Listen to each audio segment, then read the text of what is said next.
Good morning, everybody. Happy Easter.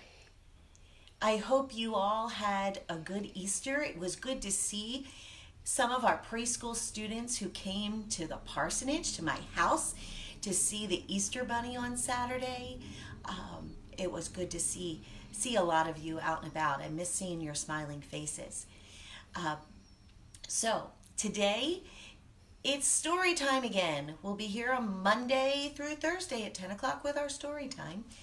And today's story was requested by Atlee and Farron and their mom, Kim. And the story that I'm going to read today is called Stone Soup. Stone Soup is an old tale that has been around for many centuries. That means many hundreds of years. And sometimes the story is told in different ways with some different people involved, but the message is the same. So I'm going to read this story, Stone Soup, and then I'm going to say a word about it afterwards. So, Stone Soup, this edition is written by Anne McGovern, and the pictures are by Winslow Penny Pells. Stone Soup.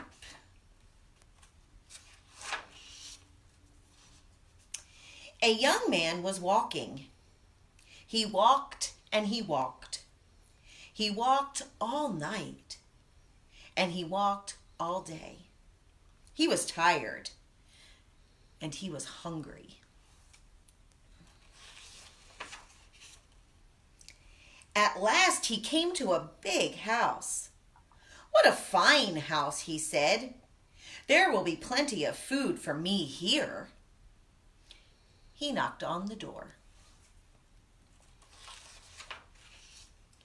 A little old lady opened it. "Good lady," said the young man, "I am very hungry. Can you give me something to eat?" "I have nothing to give you," said the little old lady. "I have nothing in the house. I have nothing in the garden." And she began to close the door. "Stop," said the young man. "If you will not give me something to eat, will you give me a stone?"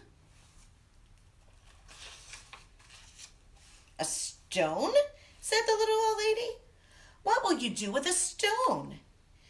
You cannot eat a stone." "Ah," said the young man, "I can make soup from a stone." Now the little old lady had never heard of that. Make soup from a stone? Fancy that. "There are stones in the road," said the little old lady. The young man picked up a round gray stone. "This stone will make wonderful soup," he said. "Now get me a pot." The little old lady got a pot. "Fill the pot with water and put it on the fire," the young man said. The little old lady did as she was told, and soon the water was bubbling in the pot. The young man put the round gray stone into the pot. "Now we will wait for the stone to cook into soup," he said. The pot bubbled and bubbled. After a while, the little old lady said, "This soup is cooking fast." "It is cooking fast now," said the hungry young man, "but it would cook faster with some onions." So the little old lady went to the garden and she got some yellow onions. Into the pot went the yellow onions with the round gray stone. "Stone from a soup," said the little old lady. "Fancy that." The pot bubbled and bubbled. After a while, the little old lady said, "This soup smells good."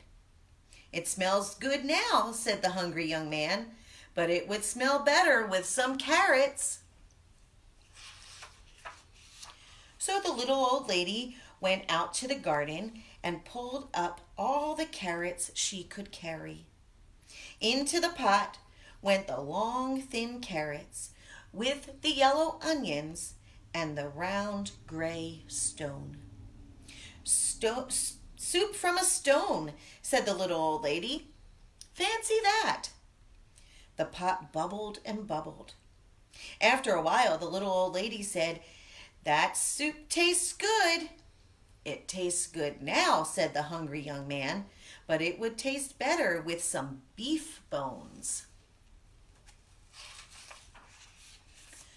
So the little old lady went to get some juicy beef bones. Into the pot went the juicy beef bones and the long thin carrots and the yellow onions and the round gray stone. Soup from a stone, said the little old lady. Fancy that. The pot bubbled and bubbled.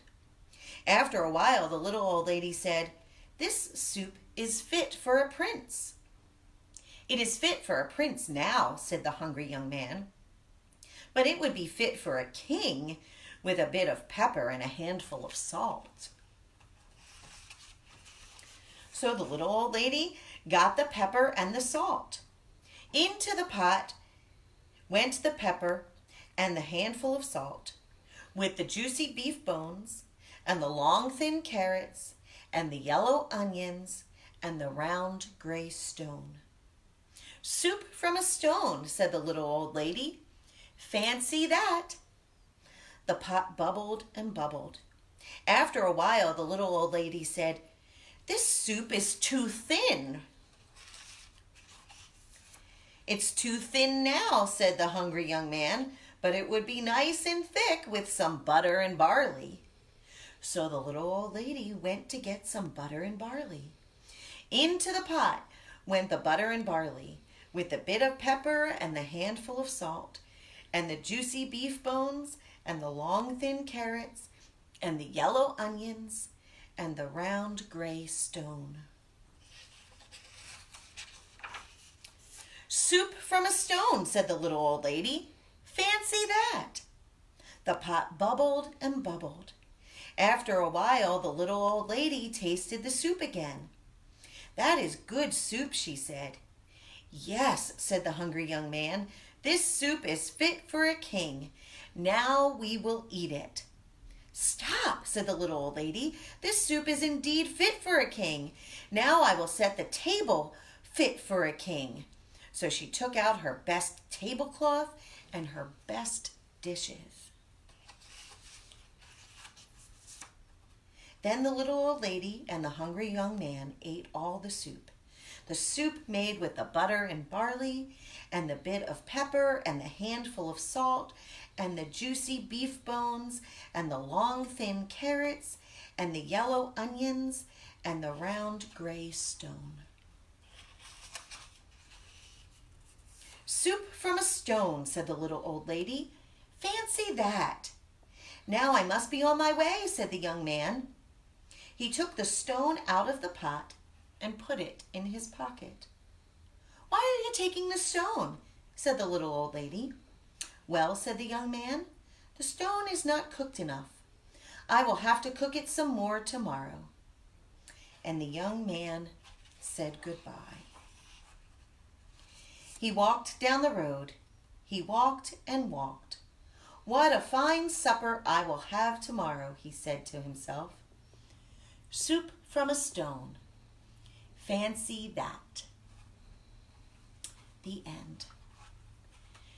So in this story, in this version of Stone Soup, the little boy went to a woman's house, and she said she didn't have anything to help him or to give him food. He was hungry. And suddenly she had all of these things to give. And sometimes we have more things to give than we realize. And that's really the message of the story.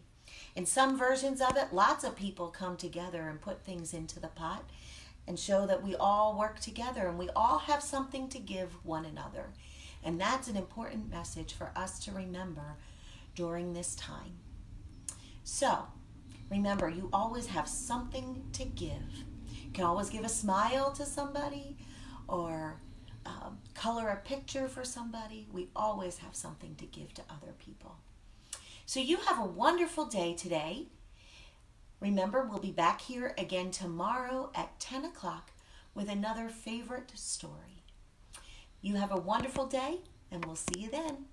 Bye.